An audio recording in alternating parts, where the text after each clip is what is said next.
Shalom and good evening. We are thrilled you are here tonight. The reason we are so thrilled is because this pastor in this church believes wholeheartedly for the support of Israel in every way. So I want to bring up Marc Prowisor. And Marc was presented to me as a man from the area of Shilo. And Shilo, as you know, your Jewish history and your Hebrew history and your biblical history, you know that Shilo was at one point in time the place the Ark of the Covenant sat. The people were blessed as the presence of God hovered over that place. So Marc comes from that city, or that settlement, and we know that the West Bank is a place where Christian tourists don't have a chance to go to. Marc comes, he is not representing the military. He's not bringing a perspective from the government. He's bringing a perspective as a writer and as someone who is head of security in this area, which gives you a lot more involvement. He said to me, I might offend somebody. I said, hey, welcome to my church. Come to one of my Sunday morning services. I offend people all the time, so you're good company. Without further ado, I want to give a warm welcome to Marc Prowisor. Please, Marc, come up and give.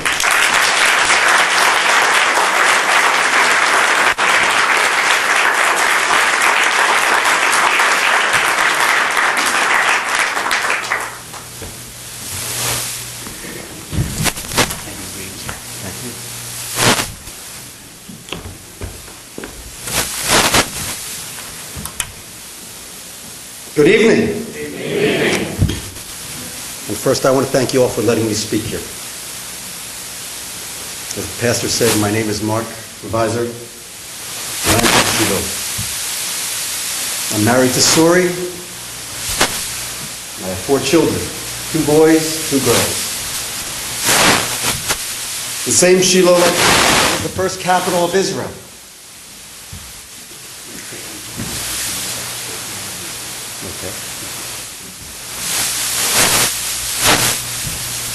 But as the children of Israel came to our borders and crossed over, they made their way to Shilo and set up the Ark of the Covenant, the tabernacle, the Mishkan, as it's known to us.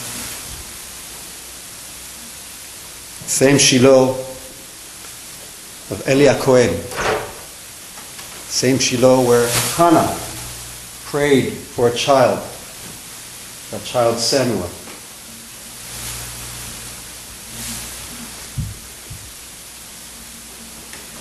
That same Shilo that in 1978 was reborn, that started with a few families and today has a waiting list to get into.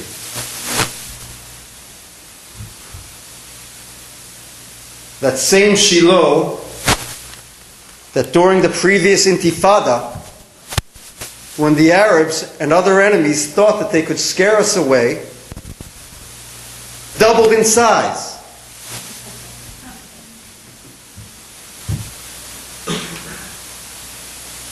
The same Shilo today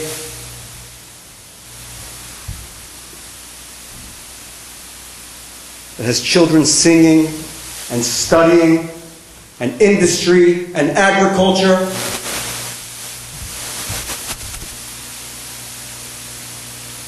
And a power that you have to see it to believe it.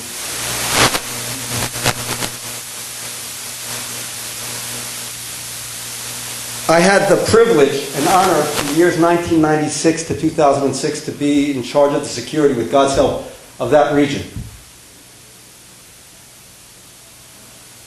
That basically means that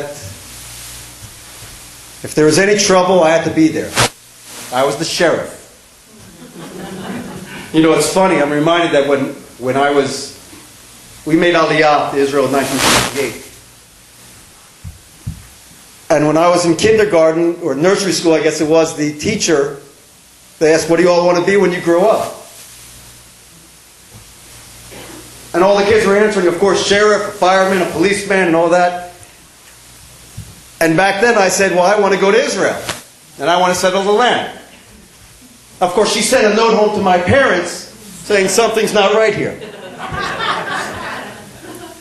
But look at the way things turned out. I grew up and I became a policeman, a fireman, and a sheriff. And thank God. And when I say it was a privilege and an honor to be responsible for the security,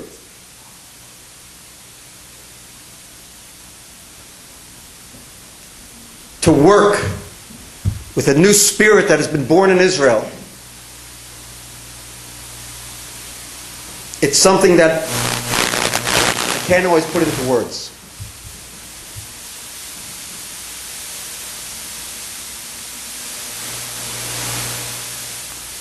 While working security, I admit that I developed an arrogance that is well known to a lot of people who visit Israel and have connection with Israelis, security people. And I'm sure a couple of my new friends here will agree with me. It's our problem. No one else can help. It's up to us. We'll take care of it. Don't worry.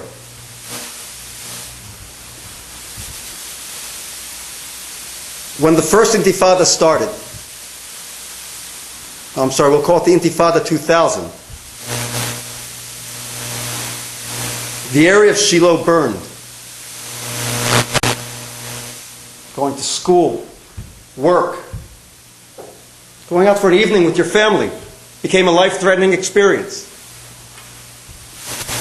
We had shootings every day. Our children added a new word to their vocabulary: pigua, or attack. They learned that sometimes a teacher doesn't come back to school. Sometimes the boy that's sitting next to you in synagogue doesn't come to shul anymore.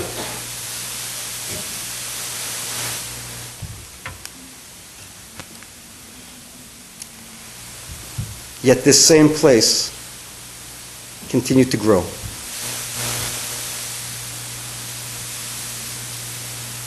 At that time,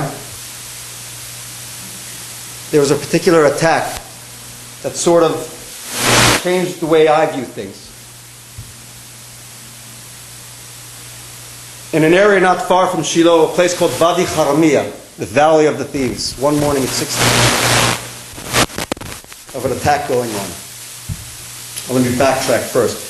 A week before, there was a gentleman who came from America who said he knew what I did, and he gave me a sight for my rifle and said, "Here, use it." I didn't think much of it. I said, "Okay." Someone wanted to help, great.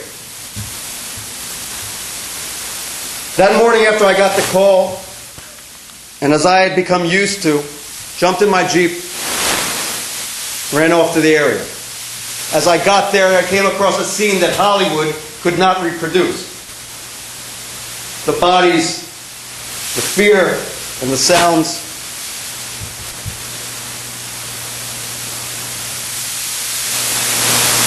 As I came out of my Jeep and I raised my rifle, by looking through this scope, I was able to spot where the terrorist was firing from and return fire, enabling me to go out and bring some people back behind these bulletproof vans that had been donated. I was able to do that repeatedly until, thank God, the firing stopped.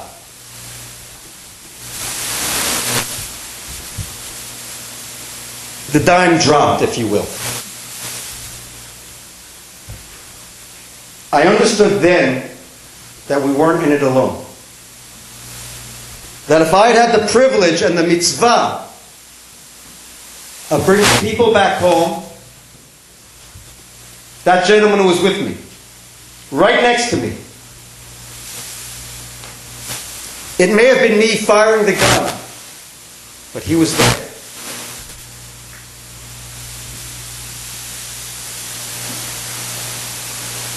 For me, that was a revelation. For me, I decided that until then it was always my responsibility to go out. No matter what, it was my job. We had to go out, bring people back, whatever needed. I then realized that it wasn't just my responsibility. It was the responsibility also of my fellow Jews. As time went on, and as I learned more and opened my eyes more, I realized it wasn't just the responsibility of me and my fellow Jews, but of the entire world. That there was an evil out there that had to be confronted. And it wasn't just us, the security people, the soldiers, but it was all of us. We had a job. And I definitely developed some opinions during that time.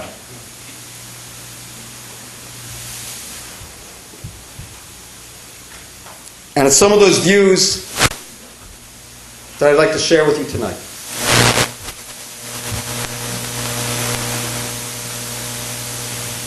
After 8 years of constant rocketing, bombing, and 1,001 other nightmares, we have finally seen a response to the enemy in the south. And we have shown them that Jewish blood is not, and there will be a heavy price for raining terror and violence upon us. And in Israel, we've been granted one of the most precious sights that we could ask for. Seeing the unity of our people gathering together against this evil. We were able to see a country and its people stand together and say enough. And that plight of our brothers in the South became all of ours. And finally, after years, our country decided to do something about it. We watched as people, as Jews and Christians alike, came from all over the world to show support and stand with us. And mind you, a thing that I like to say, whereas a lot of these people came to show us support, I'm proud to say that it was our boys over there who gave them the support. And the world was in shock at the chutzpah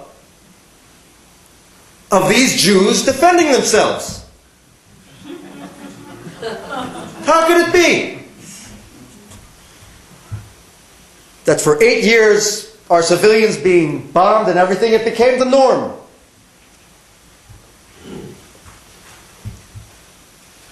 You know, a friend of mine said that the entire Jewish-Arab problem started when Jews started to defend themselves. Well, if that's the case, I prefer the problem. So now, we come to a time where we have to look ahead and prepare for the future. There's a saying that goes, fool me once, shame on you. Fool me twice, shame on me. Well, what about fool me 3 times, 4 times, 5 times? What about learning from history so as not to repeat the mistakes?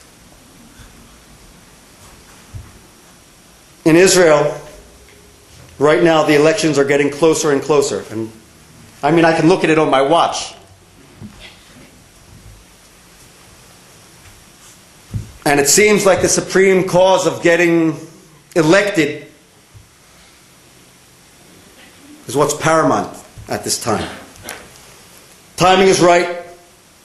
Thank God we came out of Gaza a winning team. However, I have to ask,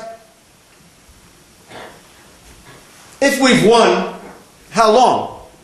I don't know how many people here follow the news, but mind you, there were rocket attacks also this morning. There was a response. Have the Arab residents of Gaza, of Judea and Samaria, have they learned that, first of all, that Hamas is not the answer? Have they learned that we're not to be toyed with?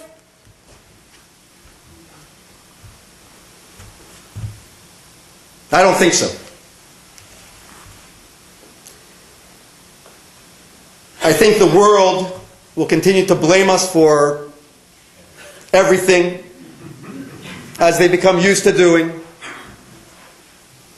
And this vicious circle of violence will continue to grow. As we can watch the Arabs still coming out of their bunkers and claiming victory. Something to be happy about, by the way. Because if that's the victory they're claiming, I wonder what their defeat is like. Of course, this violence has spread to Judea and Samaria, to Judea and Samaria. And these are things that you don't hear about.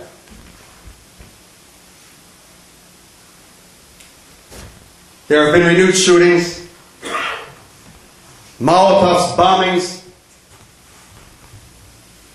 In the Shilo region alone, 2 weeks ago we already had 2 shootings. A close friend of mine got shot.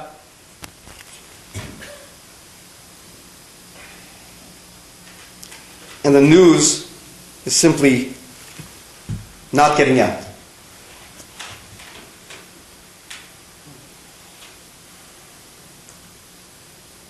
So where do we go from here? What do we do? It's a known fact that when dealing with Israel's security, memories are often short. And soon they're going to be talking about discussions of peace, new concessions in the name of peace, and solutions in the name of peace, like those we made in 2005 with the disengagement of Gaza, and you can all see how successful that was. And this time, one of the most valuable assets of Israel, that of Judea and Samaria, will once have been put on the table. The memory of our cities being rocketed in the south and in the north will disappear. It'll go away into the rhetoric of the politicians. Value vanity over life. I'm not always the most politically correct. I do try to tone it down. I was told if I'm coming to LA, this area, to be easy. So I'm working on it. But they will forget the sights of their strong and courageous soldiers fighting down in Gaza. Scores of these soldiers coming from the same area of Judea and Samaria. Recent statistics said 30% of the combat troops came out of these areas. 50% of our officer corps is coming out of these areas.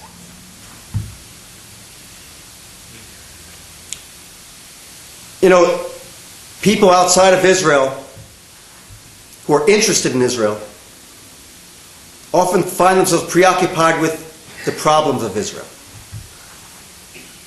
You hear whether it was about the corruption of the prime minister or the peace process and everything. A lot of times we'd hear the news from Israel and we'd sigh.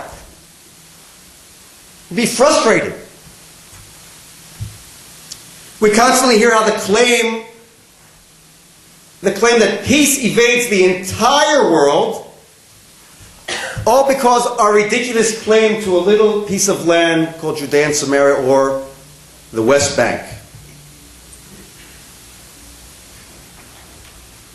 Take a look at a map and look at the area of Judea and Samaria. And you'll notice that this is the heartland of Israel. It holds the paths that our forefathers used to establish us as a people. It brought the wonders of Judaism to the world. It holds the physical keys to the spiritual heights. So I want to bring about a little bit of a different message. You know, it always feels good to be part of a winning team. Pittsburgh win. So I thought I wanted to share a few facts that don't make it out. The constant talk is of a demographic threat to Israel.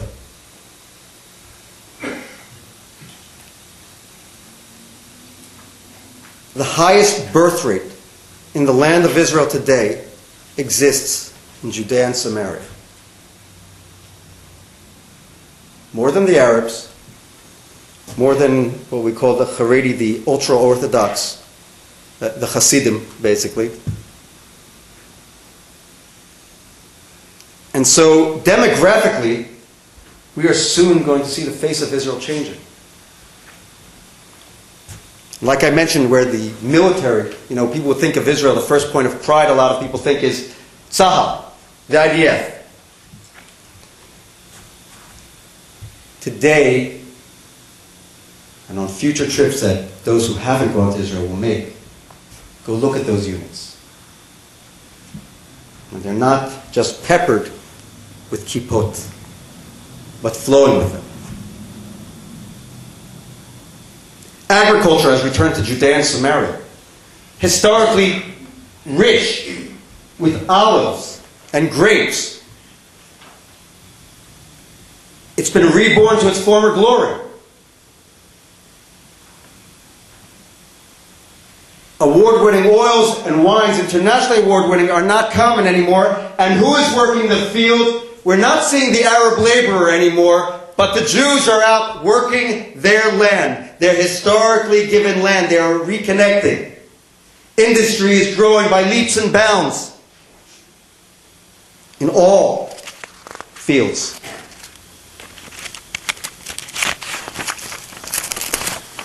And like I mentioned, our population grows every day. Every day in the Yishuvim, which I guess in English is translated as settlement, but I don't like using that word. Our communities, our villages. And we're building. Yes, we're building. We're growing. My land. My right. And those that demonstrate against us and hold hands with their enemies, their voices are diminishing. We are the people who are growing. From 1967, we have come a long, long way. And we will hide it no longer. We've done this together. As a people, disregarding physical distances, overcoming the challenges that our enemies have put in front of us. It's been a path that has been very difficult, filled with blood, sweat, and tears. It's been painful. But the fruits that this journey has been bearing, the returns, I can only bless Wall Street with such returns. So no wonder our enemies wish to hide this from us. If you keep hearing bad news all the time, what do? It wears you down. It really does. All the time. Forget it. You don't want to hear anymore. So our enemies keep this hidden from the outside. Mind you, from a lot of the inside too. So today, we find ourselves standing on a cusp in time where change is not a possibility, but it's inevitable.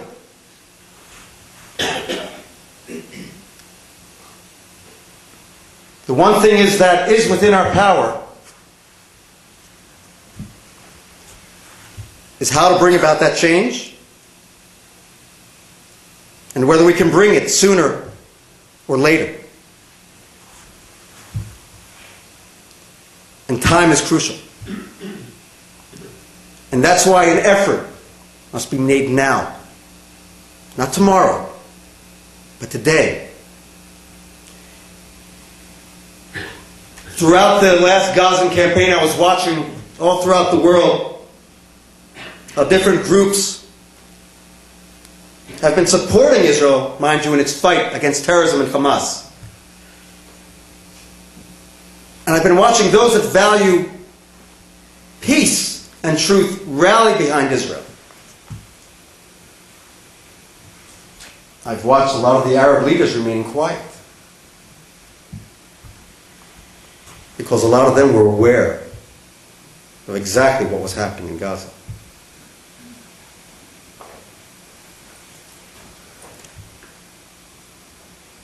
The world is witnessing the continued birth of a new Israel.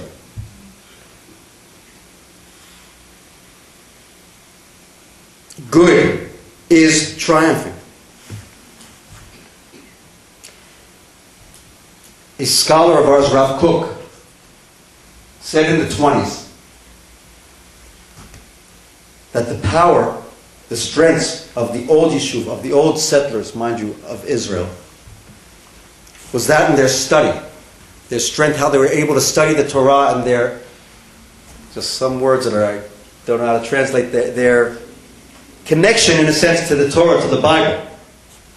And he mentioned how the new Yishuv, the new immigrants, remember we're talking the 20s, 30s, 40s, how their strength was physical. The kibbutzim, the developing of the land.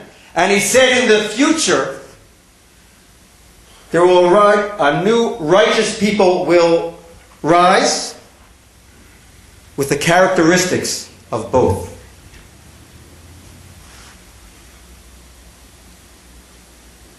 Those people have arrived. They're here today, and they're growing in Judea and Samaria. Anyone here see Exodus? So what we're looking basically is at Paul Newman, but he's wearing a kippah this time. The people of Israel are learning that Israel, with a strong Jewish identity and heritage, is the answer to the threat of all of our enemies.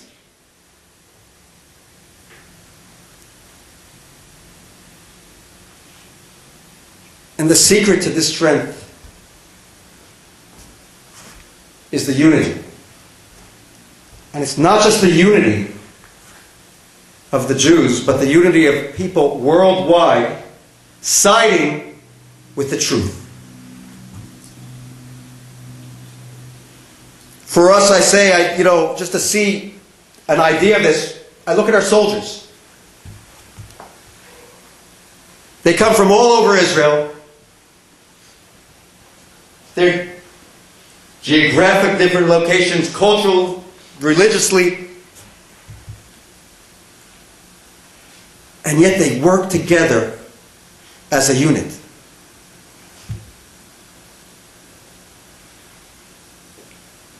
And they overcome all the rifts. And they prove that we're a strong people and a strong country.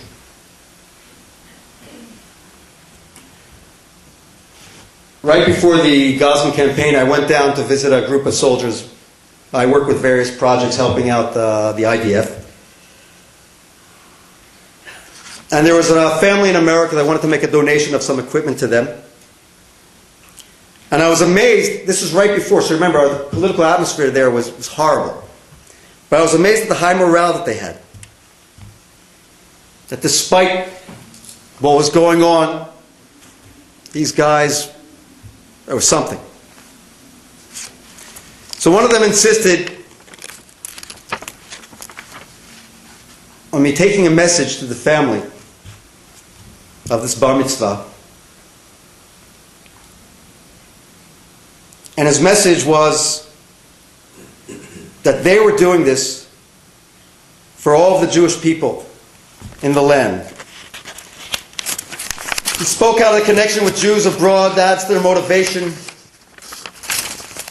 And strengthens their connection to the land. All of the land.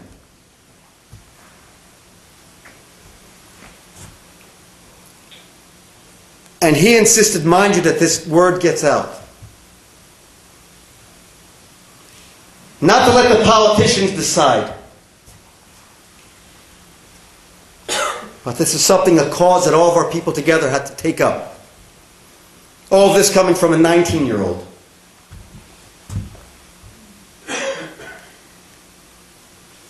And as I was listening to his words, it reminded me of hearing what I hear in Shilo. because these are the values that are being taught.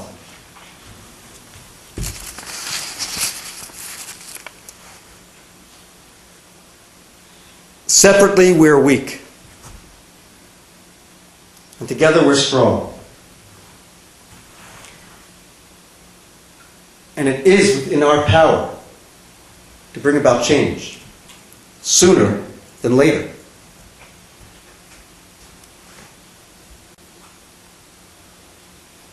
And action is needed. Like the story I said that how when I was responsible for the security with God's help around Shilo, that thank God I was able to bring people back. And I can't really put into words, when you bring a child home to his parents, or a parent home to his children,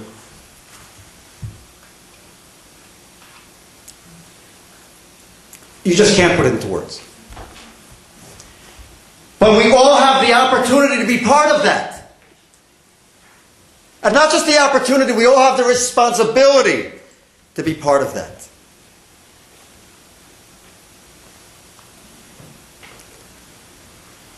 As I follow the different Torah portions that are read,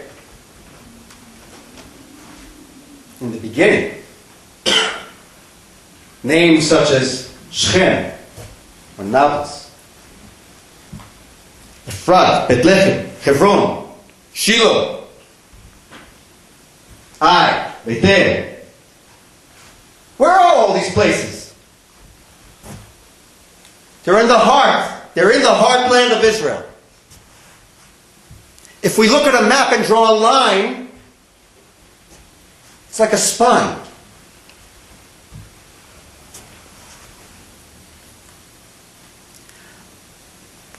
My personal belief, and if it sounds a little dramatic, forgive me, I believe there is an evil in the world. I believe that a strong Israel fights that evil.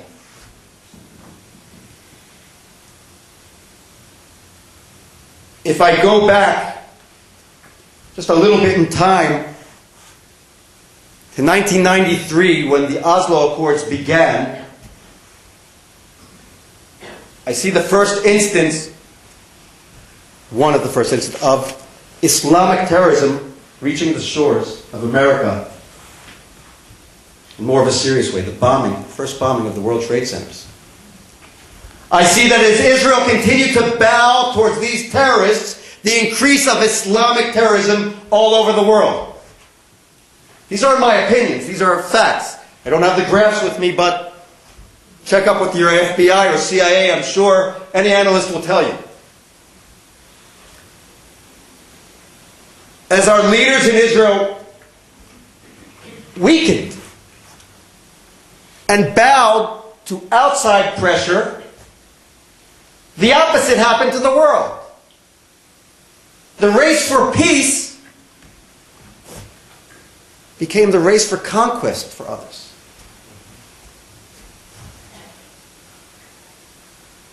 Europe's a great place, you can go around and almost every other corner hear a mullah telling you what to do. Our fault. Israel's fault.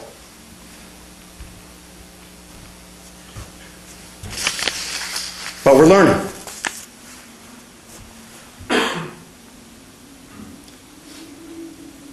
I'm going to be politically correct and not condemn my government. But I have to say a few facts. It's really a challenge for me. I do have some issues.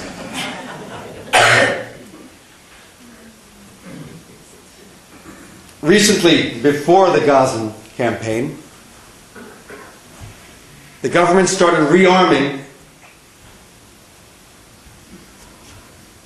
I can't call them the Palestinian Authority. They were rearming the PLO. They were taking weapons away from Jewish communities and giving weapons to the PLO. They were releasing terrorists and arresting Jewish activists. Defense budgets were being cut to these communities while more funds were being funneled to the Arab areas. And acts to boost Arab nationalism were being made while taking Judaism out of the state. Well, I find something wrong with that picture. I also find something great about that picture. The way there's a story of a Rabbi Akiva seeing a fox run out of the temple. And he started laughing. Students couldn't believe it. How can he laugh at such a sign of destruction? Such a terrible omen.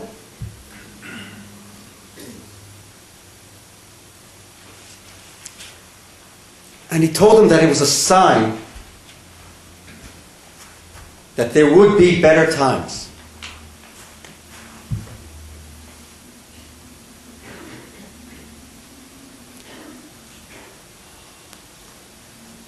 So when I see them doing this, I see their fear. And I feel sorry for a lot of these people that they don't get to see the things that I do. They don't see the people. They don't see the treasures, the jewels growing up from our heartland.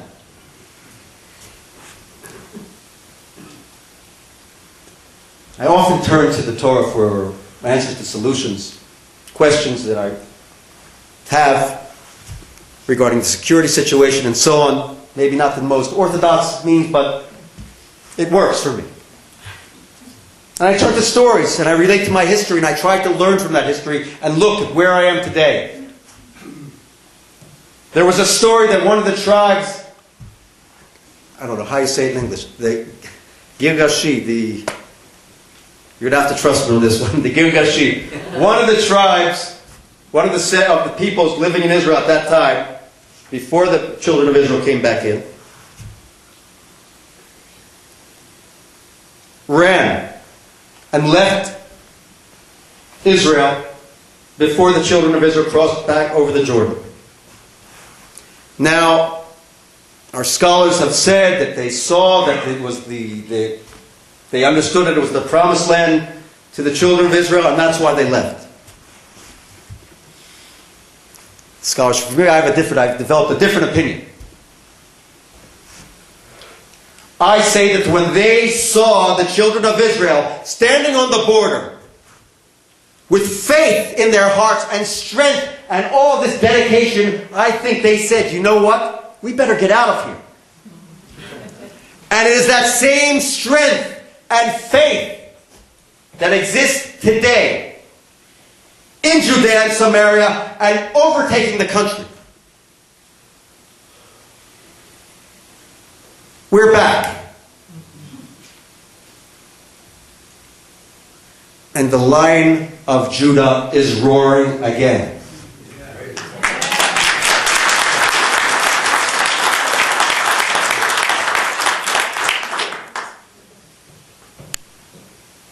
And that lion is all of us. All of us.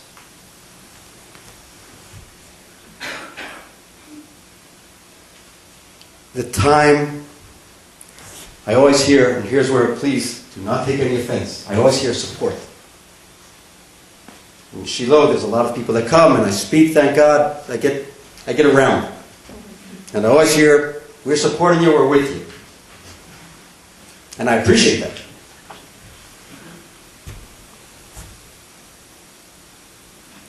Times for action. You can learn about giving charity, but you have to give charity. You can learn about helping an older person, but you have to take his hand.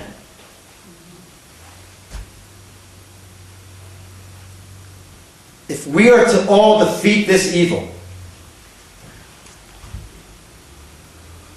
if we are to be involved with keeping Israel safe, and in that turn keeping all of us safe. Because believe me, without Israel, this world will turn into something that none of us want for any of our children.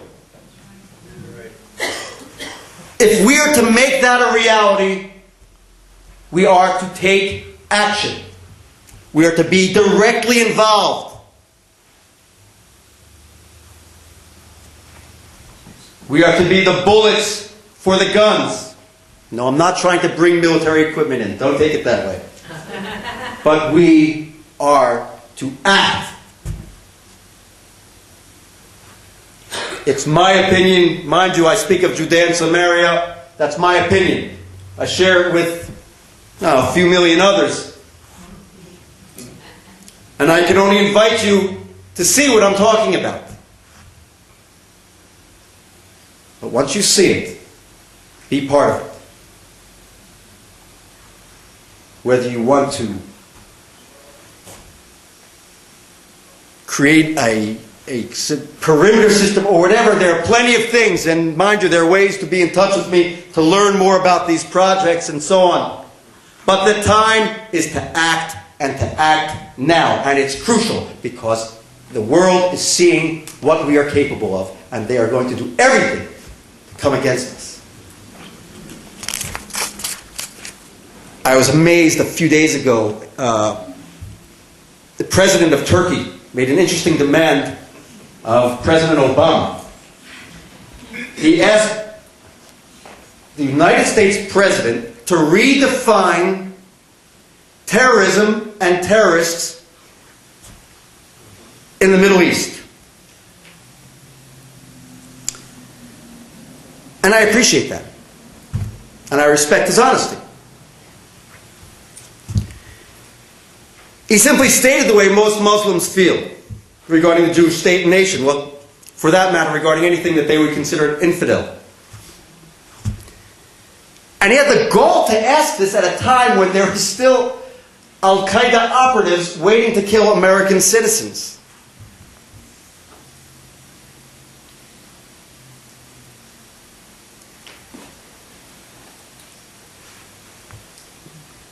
These are facts that have to open our eyes.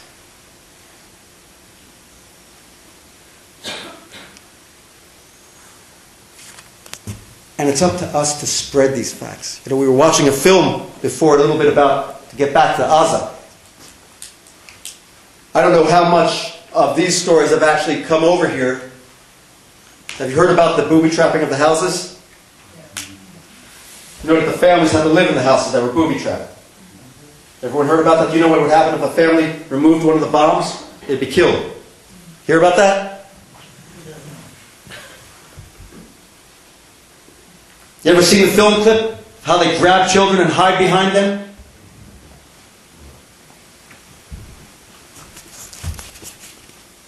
Did you hear about how many Arabs came up to the Israeli soldiers telling them not to go into houses? Thanking them for ridding them of Hamas? That didn't make it here, right? I was just curious.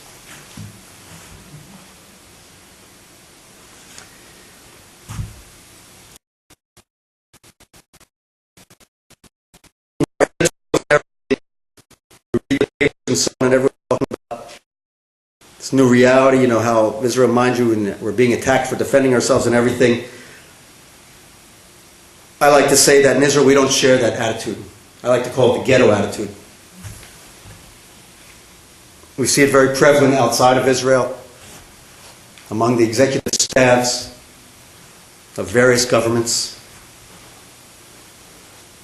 And thank God, I'm very proud to say that even our own piece now has been shouting about 70% growth in Judea and Samaria. And every day more of us are understanding that no one's coming to defend us. That it's up to us. And just as we were rejuvenated in 1948, we still continue to grow. The job might have been left. There's still a little work to do in Gaza. But still, again, these successes that we've watched, I guess not on CNN, bears witness to just some of the things we're capable of.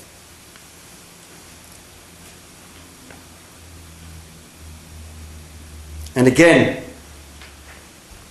it fills me not just with hope, but knowing that we're doing the right thing.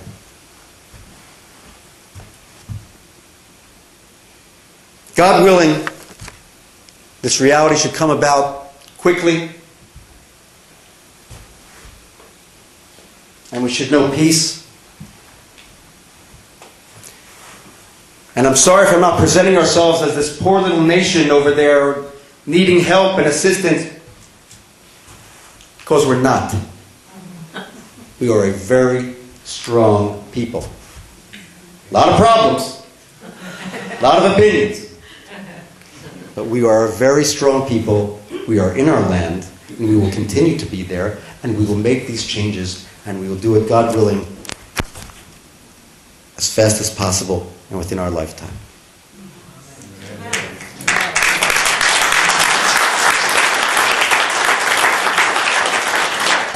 Now, I'm sure there are a lot of questions. And I like that because it's the only way to, I guess, liven things up a bit. So we'll start from here. Yes, ma'am. You said here are a few things that don't get out. I want to know why, and I have asked many statesmen, why Israel does not have any PR that rebuffs all this nonsense that comes through. Do you want the true answer? Yes. We're stupid. Well. We're working on it. I suppose you're 100% right. In fact, there's one thing I have to blame the government. Straight out. In fact, most Israelis ask the same thing. I was watching our news, and they've learned to copy CNN and Fox and the whole panels and the generals and everything, and we were hearing about a lot of facts that unfortunately were simply not being translated into English. Now, let's think about it. I guarantee you that CNN has a lot of people who understand and translate Hebrew, who would do the PR for us. And again, Israel has lousy PR. The government, they spend less on it than they do for a dessert, a pudding. That's a fact. Okay? Not proud of it. But, again, showing the strength of this nation, it doesn't serve a lot of interest in the world. And I'm trying to be, again, nice. It's frustrating and all that. But that's why at least I'm trying to tell you there's a different reality. You're not going to hear it on CNN. You're not going to see an internet site saying this, this, and this. The best thing I can do to you is say, come, visit. I have. Then give me a call when you come to Shilo and let me show it to you. VFI, Sarel, I've been there many times. Come over to Shilo. Many things. No.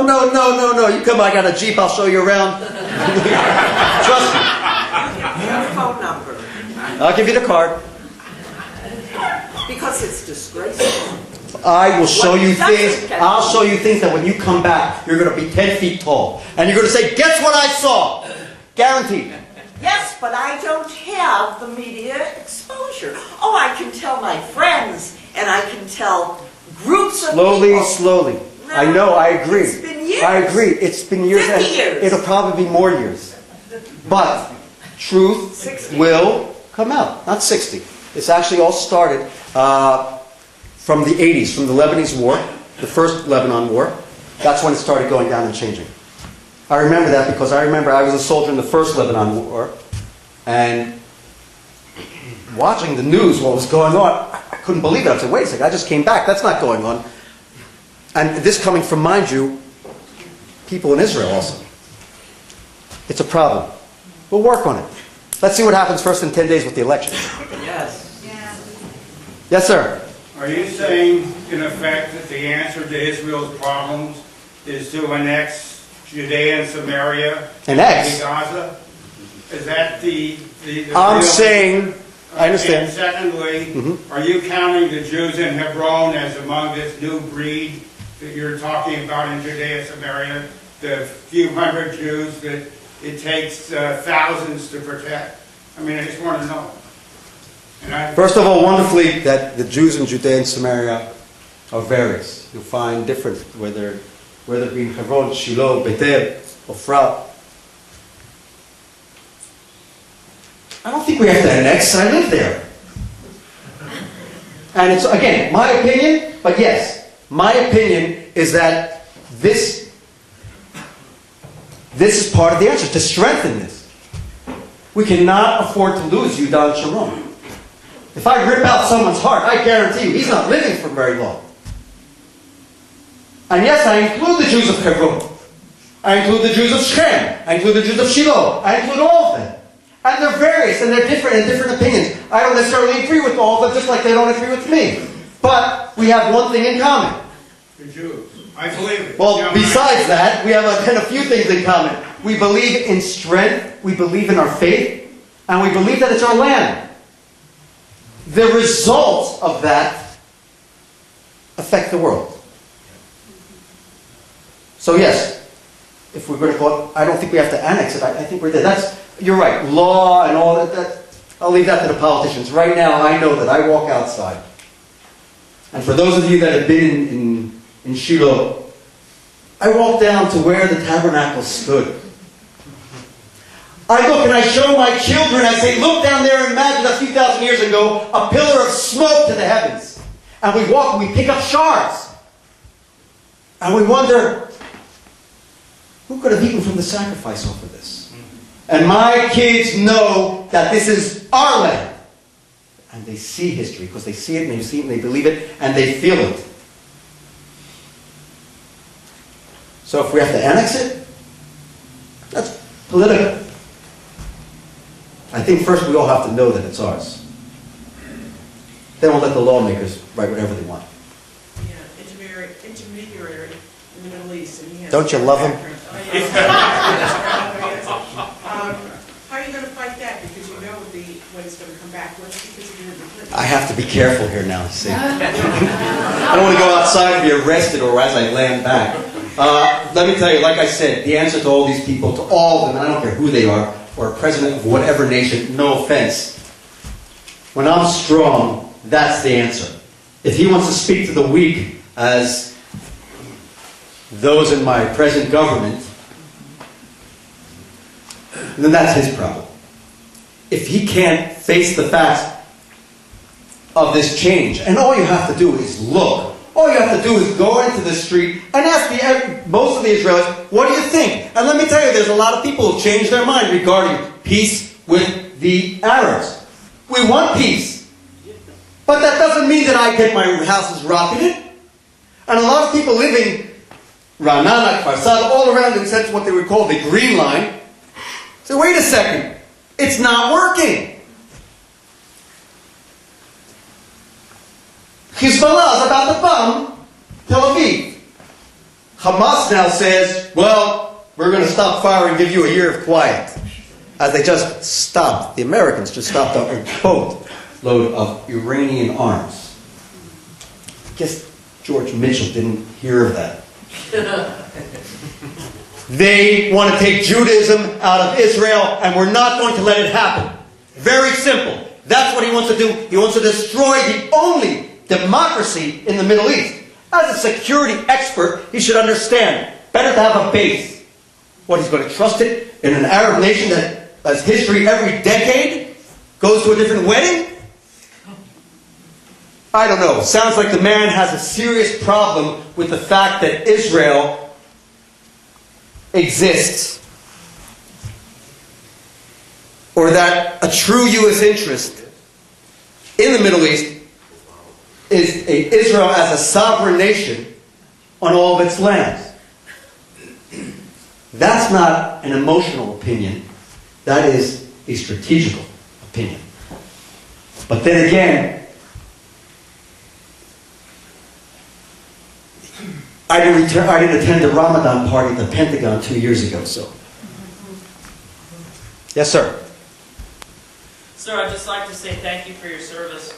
I know I'm going to catch criticism for this. I am sad that the United States Department of Defense is not doing more to support Israel and to start going after Iran, which is harnessing its weapons of mass destruction, or what they want to turn into weapons of mass destruction, with the chemical enrichment of both uranium and plutonium. And sir, I was just wondering, I would never ask anyone from any country to disclose anything that is off limits or highly... Trust me, I won't. That being said, do you know if it's going to be possible in the next decade for the United States Department of Defense to change its priorities and start helping the Israeli Defense Force like we should have been all along?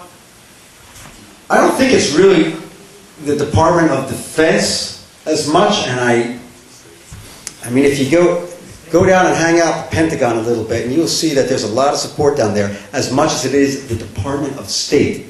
With your permission, I wrote a letter a little while ago when Condi was still around, and I would just like to read it. I would also like to mention one of my brothers, only a few months ago, came back from a year's service in Iraq.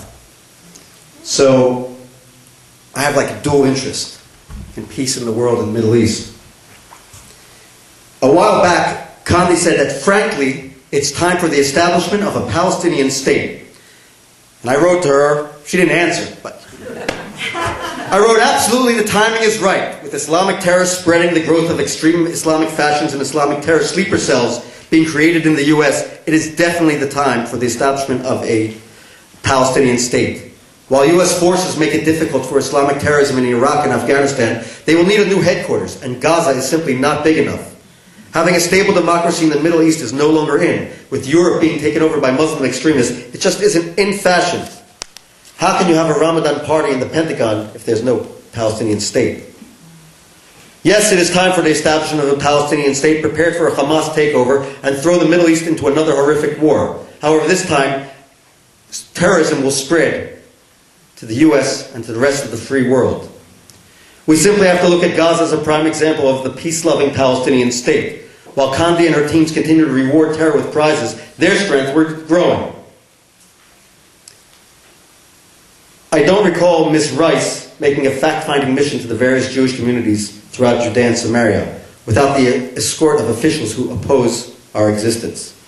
I'm not going to continue all of it, but that's simply the fact.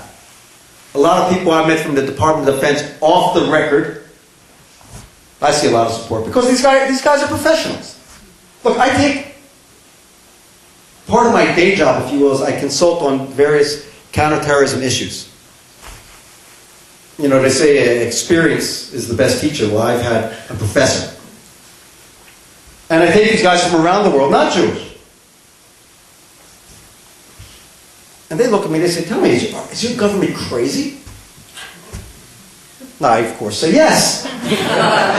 I take them to an area, mind you, outside of Shilo called Ma'ale Lebuna, which is a little high up there, and we look down at Ben Gurion Airport.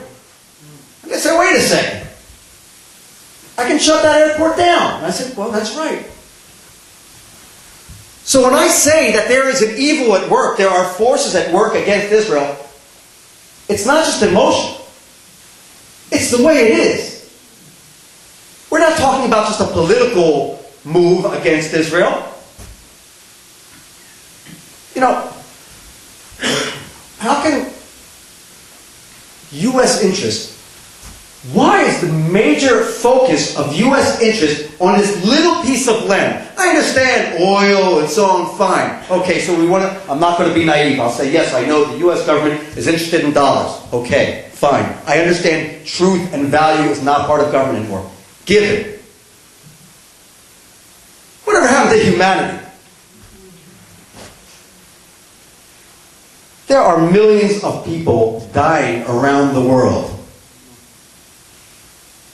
The Middle East a break. The simple fact is that the only thing that's happening in the Middle East is that there are approximately, God, how many Arabs are there in the world? 50 million in the Middle East? Oh, I'm sorry, yes, thank you. 400 million who want to get rid of 6 million Jews. That's the only problem there. Leave it alone. I think there are bigger problems elsewhere. proves something, doesn't it? There's something amiss. And again, maybe I am naive. I'm sure I'm naive. But I still believe in a greater good. I do. I believe that God is in this world, and I believe that if I act based on what I was taught, on reaching for the good, that eventually it will come about. Might take longer than I'd want, but gotta try. So, Department of Defense, Department of State, I don't know who they believe in. Yes, sir. It's been brought to my attention that all directors of the CIA come from oil companies. Really? And well, Bush was an oil man, right? And he was CIA. And the second point is, actually the CIA was founded initially from agents from the oil companies. They were the only ones who had agents in the Middle East. Being someone that I still have to come in and out of this country, I have to be really careful about what I Now, say. and many executives that retire from the CIA go back to the oil companies. Just want to point that out. The second point is, if you're a newspaper, and there's been some examples set to the world, like in Denmark, if you say something right. that is not, that newspapers have been targeted, if they say something that's not right or anti-Muslim, they're even afraid to recommend books that might appear to be anti-Muslim today. This is in the United States today. And growing. Write a book. And growing. And growing. So they've actually there's a deliberate system. Why is it growing? Muhammad did the same thing. Why? Fear. Why? Ignorance, yeah. Why fear? People are afraid of all this. Why? Because we got blown up on 9/11 of 01. Why? Complacency. Why? That's the system that was set up by Muhammad to intimidate people. No. Because I didn't do my job. Right. That's why. And I admit it. And you know, it always sounds like the anti-Semite remark, the Jews are responsible. That's right. I didn't do my job.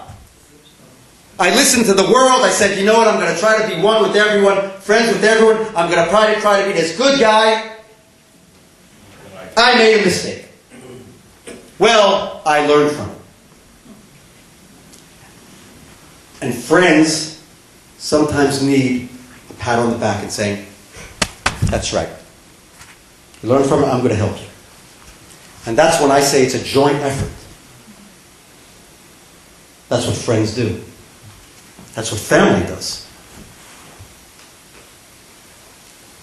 It's difficult. But if Israel grows in strength, not to attack anyone, if we get stronger and strengthen our identity, to those that don't have it, everyone will see a difference. Can't prove it now, but in 10 years from now, if what I say happens, call me. I think we'll all see it works. Yes, sir. Yeah, I was going to make one comment and then a question. The comment was when I went to listen to Dennis Prager, he talked about Judaism as a state, I guess, being a beaten dog. You can comment on that. Really? Yeah, well, in terms of Got his phone number? why you say you're blaming yourself for not standing up sooner because of all the pressures from the outside world. But my real question is, Bibi's talking about taking care of Iran if he gets and when he gets in as the leading guy, and I was curious what your thought was on that. How far can you throw a politician? I'm not going to comment on any of the government people or any of the...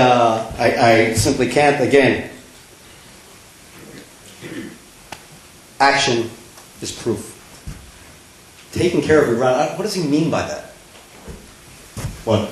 We're going to bomb Iran? I don't know. Right now, I know we're pre-election. I know that pretty much campaigns and causes are flying as often as Qassams. I really I don't trust any of them, honestly. But you know what? We'll see. I think it depends on how we are as a people. Hopefully, I mean, Ahmadinejad and they're crazy. They are insane. There were scenarios, mind you, even about a nuclear confrontation. Not pretty. Not pretty at all.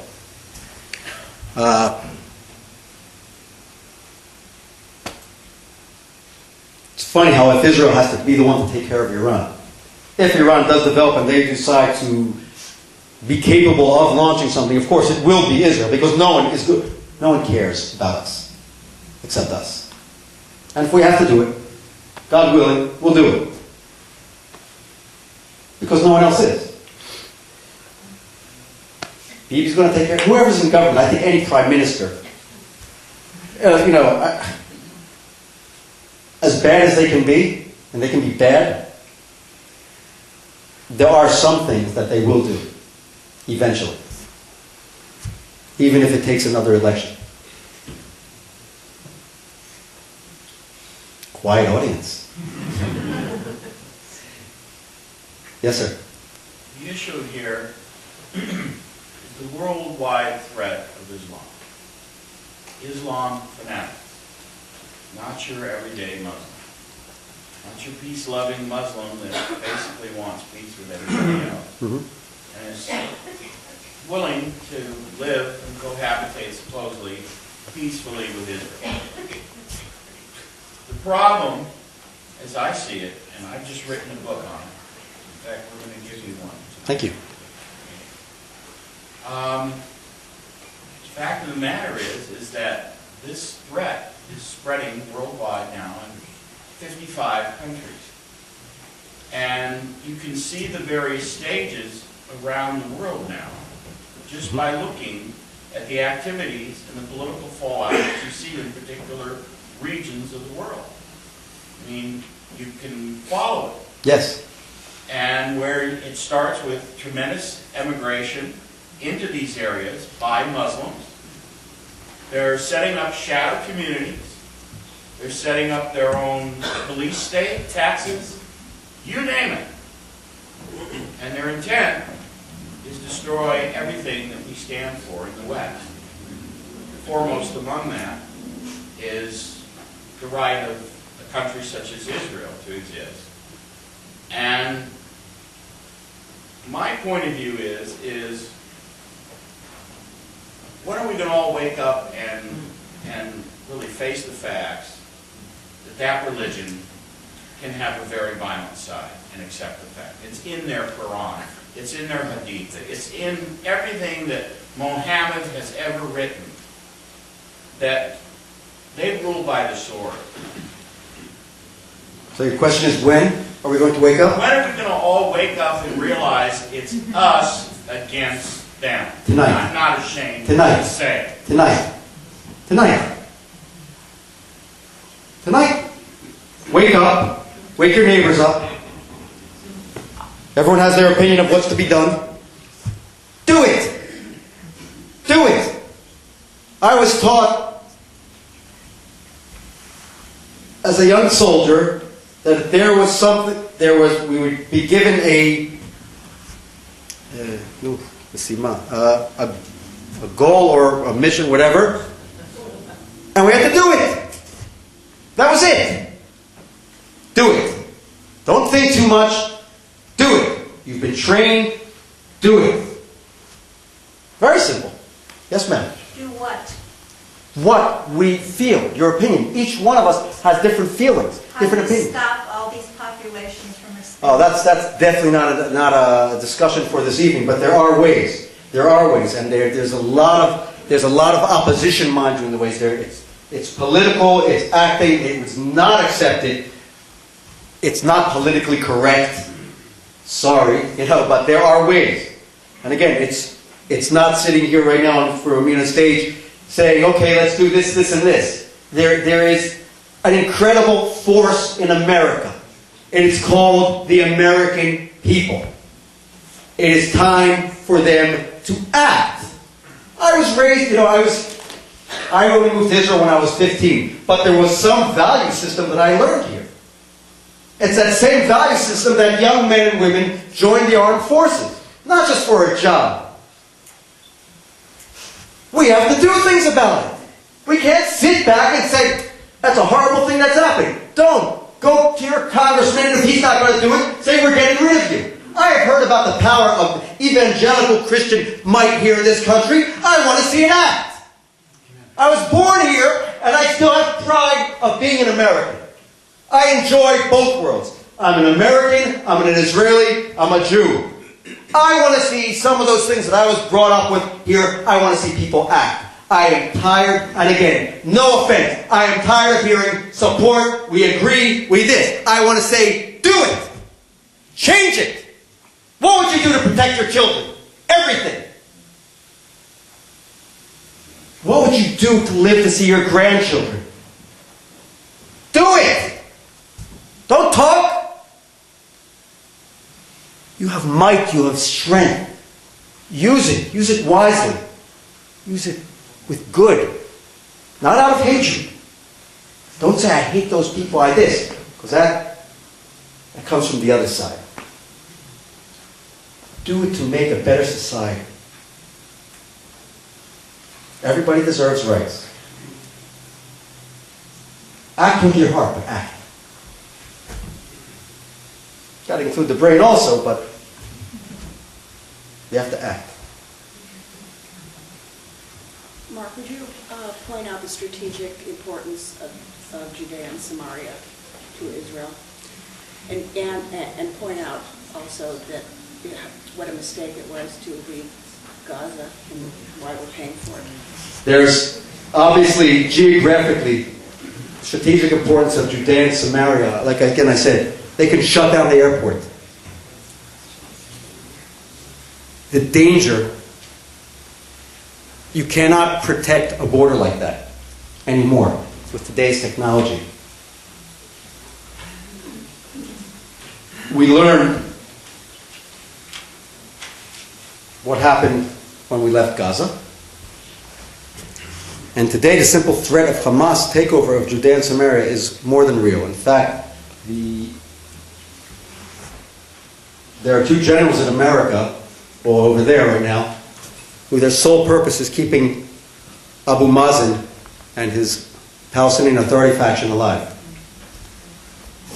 It's very simple. If Israel loses Judea and Samaria, God forbid, we can suffer losses that it will take a long time to recover. And you know, we spoke, and again, going back on the word settlement, we do not live in tents. Okay? We have really nice houses. Not all of us, I mean, you know, some do, some don't. We have schools. We have industry.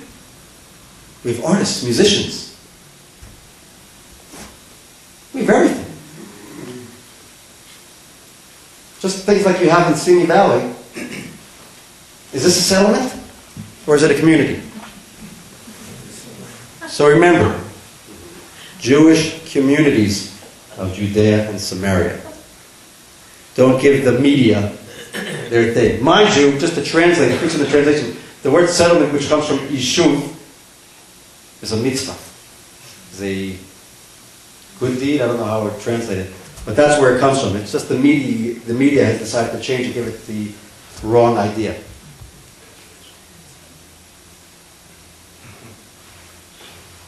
So far, you really haven't said anything about the Palestinians/Arabs that live in Ramallah and Gaza, you name it.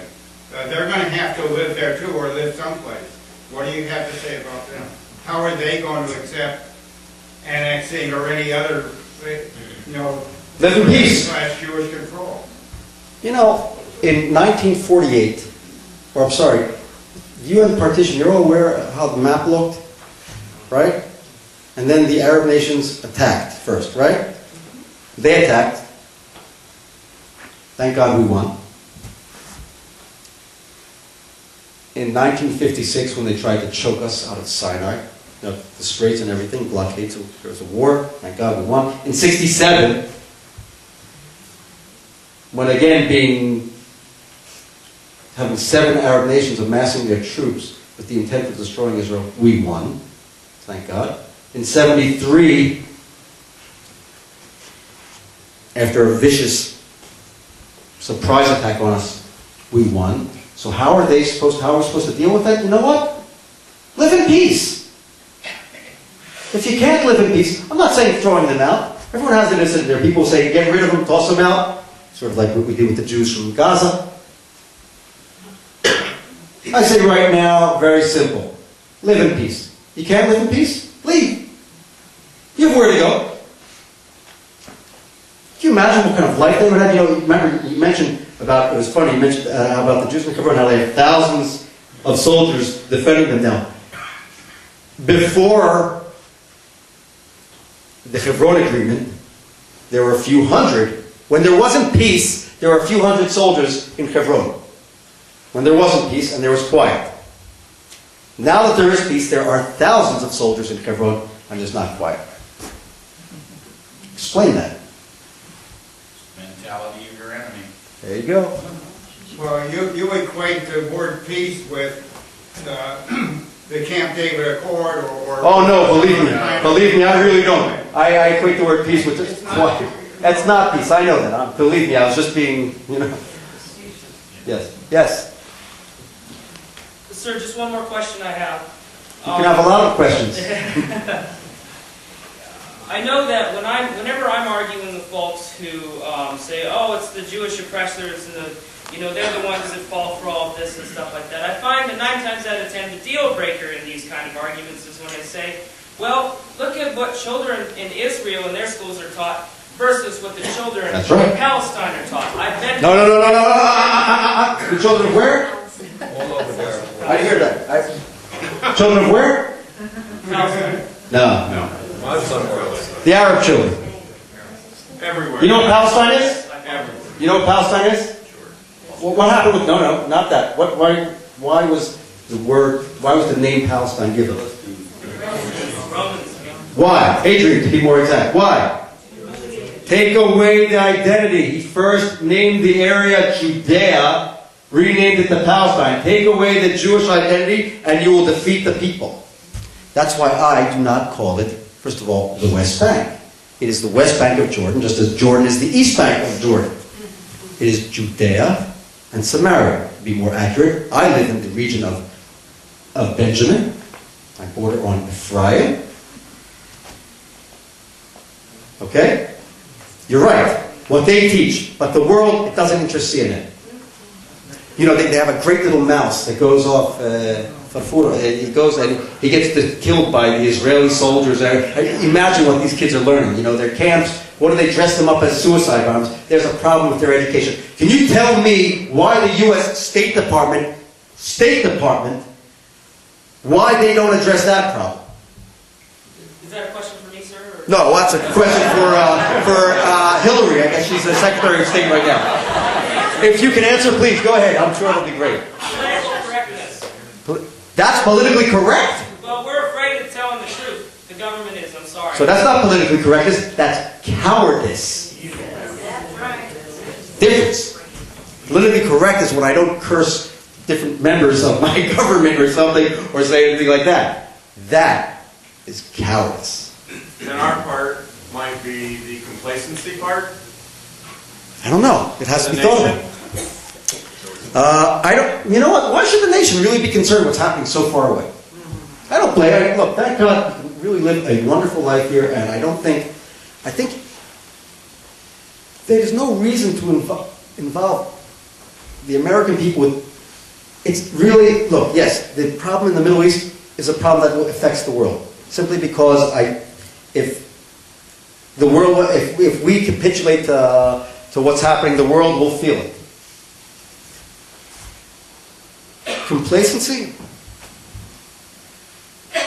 I don't know. It's something I have to think about. I see too many things. I see America's hand reaching into too many things, spending too many dollars when I see so many problems here that should be addressed. You know, I was walking, I was in LA, I see homeless people. Why? So you can give billions of dollars to I don't know, Iraq?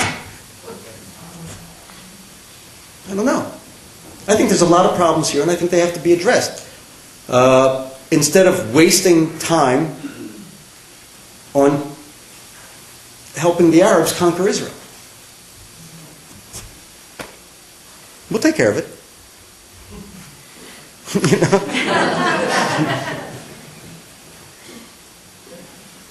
Yes, sir. You hit on several things here. I'm sure. You're talking to people in agreement with you.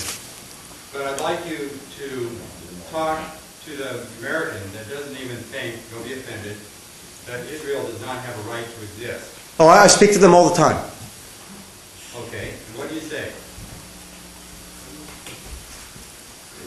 I never try to convince someone that I have a right to exist. The first course is to convince myself. We always are going to have enemies. And I can go through the legal status if I want. I mean, there's actually booklets outside that deal with the legal aspect of Israel's right to exist. I can always take someone who claims to be a believing individual,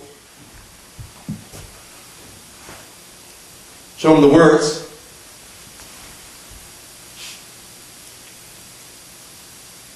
and those are two very strong arguments. But if the person hates me, I can't change their mind. I discuss this with Arabs all the time. They're telling me I don't have this and that. If I go back to history, I ask them, why don't I have, first of all, I ask them, why don't I have a right to exist? Oh, you the land and all this. Well, wait a second. Who fought who? Who started the war? Who lost?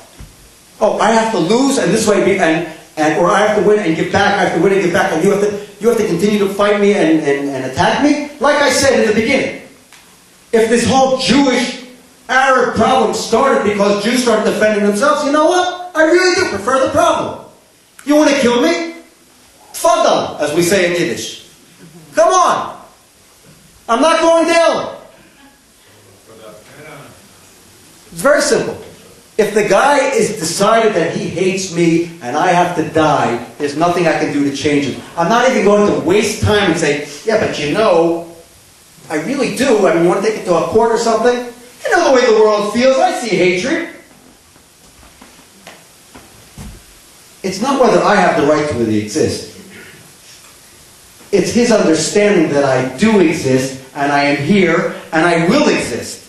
If he can't deal with that, his problem, not mine.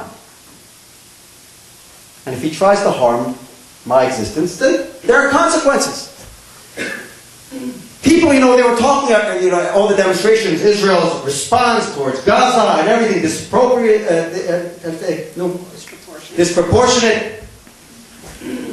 I guess they forgot that the majority of the population of Gaza voted for Hamas leadership. They all in unison, relatively, voted for Hamas and voted that they want to destroy Israel. Well, there is a price to pay. And my children do not have to pay it. You want to come to kill me? You watch.